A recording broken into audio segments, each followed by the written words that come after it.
நான் உன்னை ஆசீர்வதித்து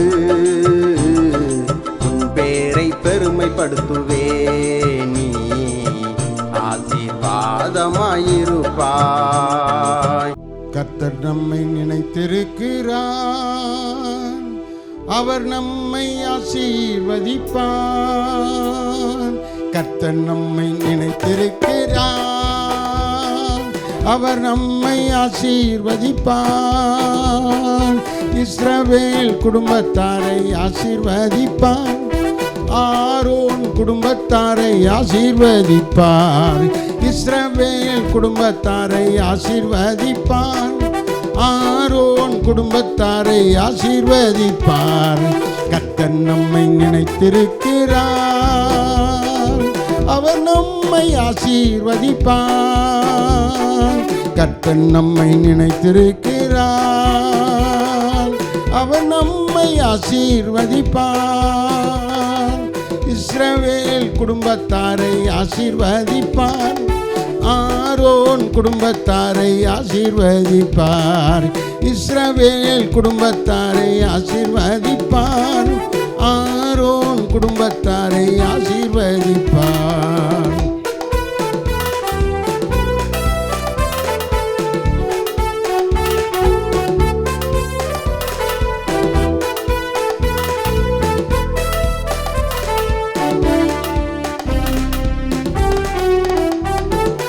விசுவாச மார்க்கத்தாரை ஆசீர்வதிப்பார், சுத்தமுள்ள மனுஷரை ஆசீர்வதிப்பார். விசுவாச மார்க்கத்தாரை ஆசீர்வதிப்பார், சுத்தமுள்ள மனுஷரை ஆசீர்வதிப்பார். உண்மையுள்ள உத்தமரை ஆசீர்வதிப்பார், உண்மையுள்ள உத்தமரை ஆசீர்வதிப்பார். உதாரண குணத்தாரை ஆசீர்வதிப்பார், உதாரண குணத்தாரை ஆசீர்வதிப்பார். கர்த்தர் நம்மை நினைத்திருக்கிறார், அவர் நம்மை ஆசீர்வதிப்பார். கர்த்தர் நம்மை நினைத்திருக்கிறார், அவர் நம்மை ஆசீர்வதிப்பார். இஸ்ரவேல் குடும்பத்தாரை ஆசீர்வதிப்பார், ஆரோன் குடும்பத்தாரை ஆசீர்வதிப்பார். இஸ்ரவேல் குடும்பத்தாரை ஆசீர்வதிப்பார், ஆரோன் குடும்பத்தாரை ஆசீர்வதிப்பார்.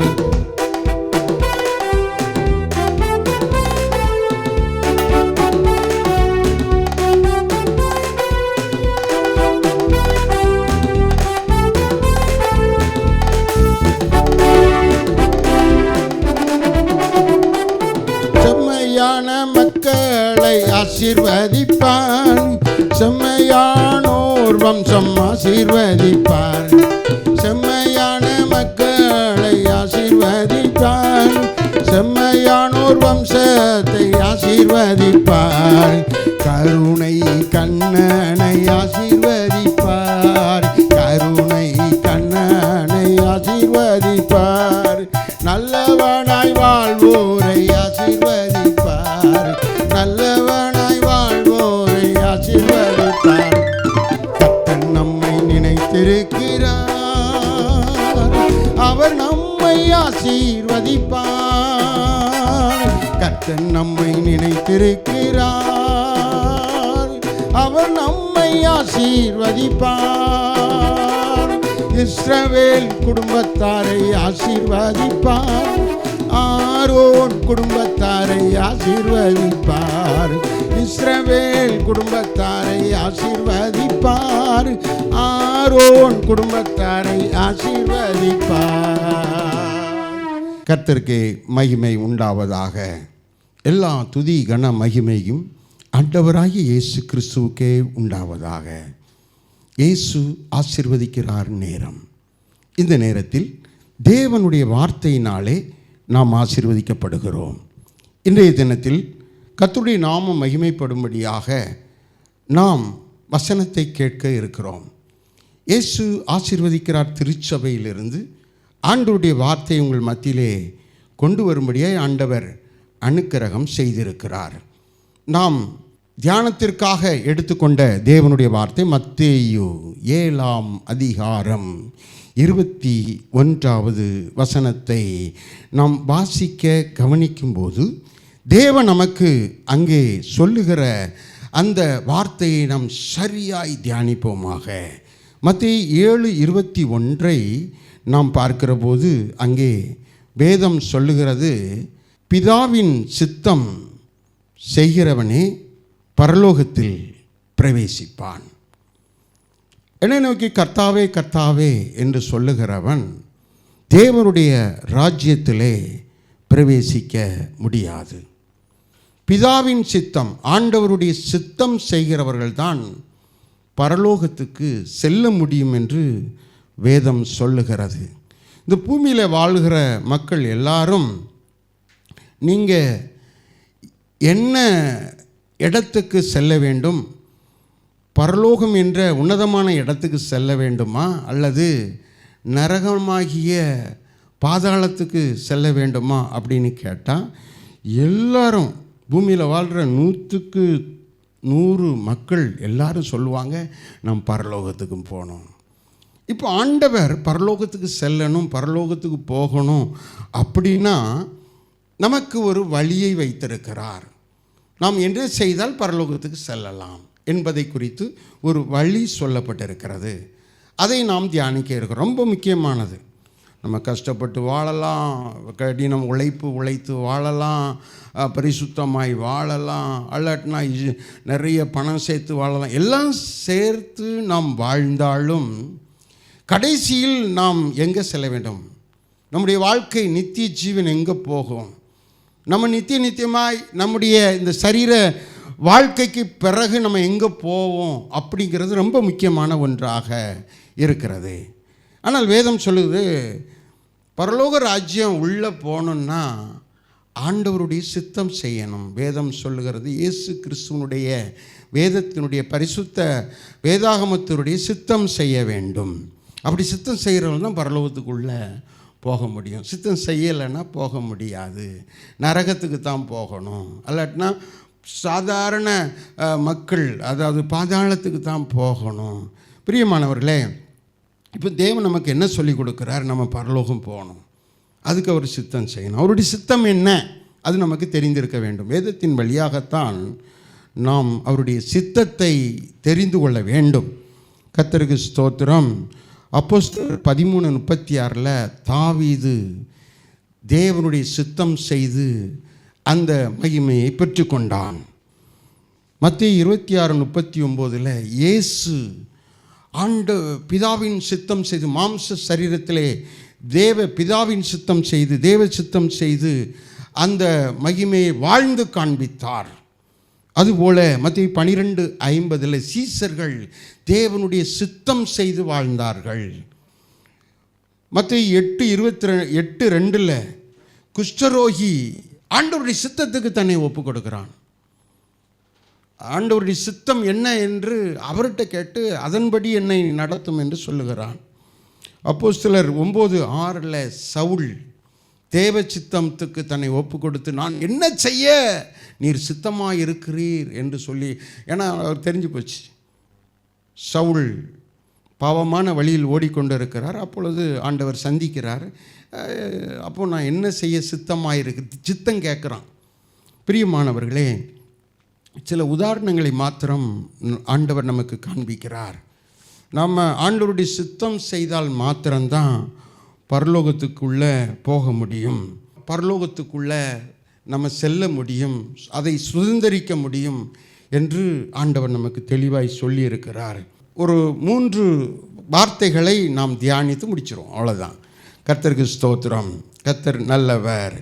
மத்தேயு 6:10 சொல்கிறாரு, அவருடைய சித்தம் என்னன்னா, பரலோகத்தில் எப்படி இருக்கோ அதுபோல் பூமியில் உருவாக்கப்பட வேண்டும், கட்டமைப்பு உருவாக்கப்பட வேண்டும், அவருடைய ராஜ்யம் பூமிக்கு வரணும்.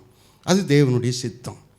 அப்போது அது என்ன செய்தால் அவருடைய ராஜ்யம் பூமிக்கு வரும் அப்படின்னு சொன்னால், கர்த்தருக்கு ஸ்தோத்திரம், நாம் ஃபஸ்ட்டு ஜெபம் பண்ண வேண்டும். அவருடைய ராஜ்யம் வரணும்னு நம்ம விரும்பணும். அதுதான் தேவ சித்தம். அதுக்காக செயல்படணும் அப்படின்னு தேவன் சொல்லுகிறார்.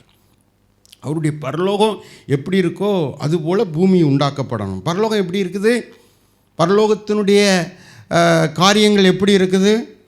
பரலோகம் புசிப்பும் குடிப்பும் அல்ல, அது சந்தோஷமும் சமாதானமும் நிறைந்த பரிசுத்தாவின் ஆளுகையில் நடத்தப்படுகிற ஒரு காரியம்.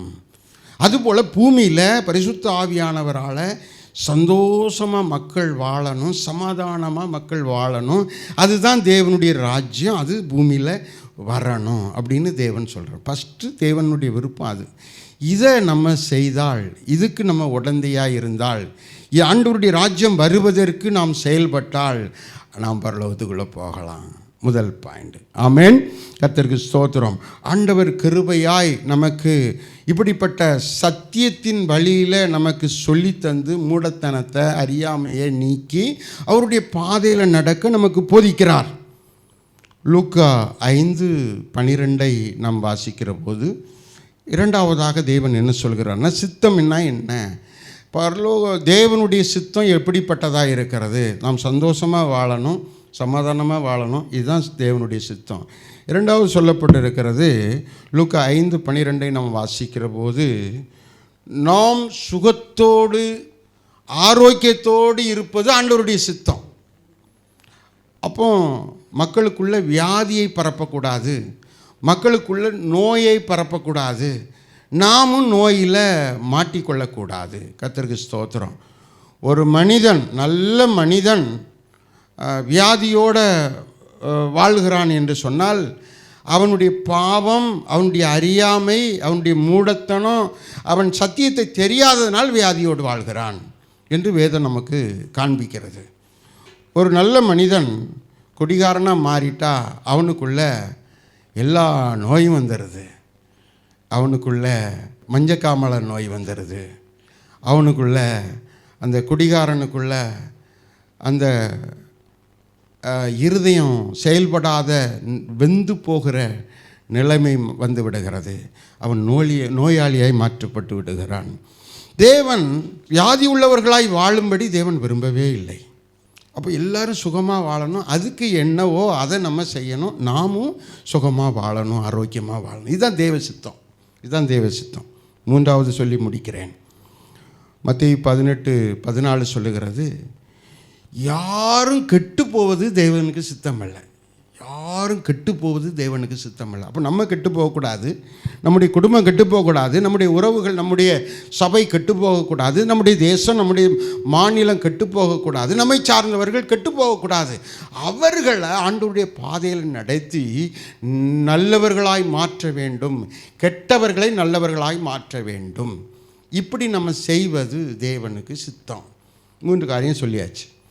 தேவனுடைய ராஜ்யத்தை பூமியில் கொண்டு வருவதற்கு சந்தோஷமாக சமாதானமாக இருப்பது தேவனுடைய சித்தம். 2வது, நாம் சுகமாய் ஆரோக்கியமாய் வாழ்வது தேவனுடைய சித்தம். 3வது, நாம் கெட்டு போகாமல் நல்லவர்களாய் வாழ்வது தேவனுடைய சித்தம். இதை நம்ம செய்தால் பரலோக ராஜ்யம் நமக்கு, உங்களுக்கு, நீங்கள் நரகத்துக்கு போக மாட்டீங்க, நீங்கள் மாற்றப்படுவீங்க. நல்லவர்களாய் மாறிவிட்டால் தேவன் உங்களுக்கு சகல நன்மைகளையும் சகல ஆசீர்வாதங்களையும் சகல சுகத்தையும் ஆண்டவர் தந்து நீதிமான் பட்டியலில், பரிசுத்தவான் பட்டியலில், விசுவாச பட்டியலில், தேவனுடைய லிஸ்ட்டில், தேவனுடைய புத்தகத்தில் நீங்கள் எழுதப்படுவீர்கள். நிச்சயமாய் தேவன் பரலோக வாழ்வை தருவார். ஜெபிப்போம். பரலோக பிதாவே, உமக்கு ஸ்தோத்திரம், உமக்கு நன்றி. செய்தியை கேட்ட ஒவ்வொரு மக்களையும் ஆசீர்வாதம். எந்த வீட்டில், எந்த மொபைலில், எந்த இடத்துல இந்த செய்தியை கேட்கிறார்களோ அந்த இடம் பரிசுத்தமாக்கப்படட்டும், ஆசீர்வதிக்கப்படட்டும்.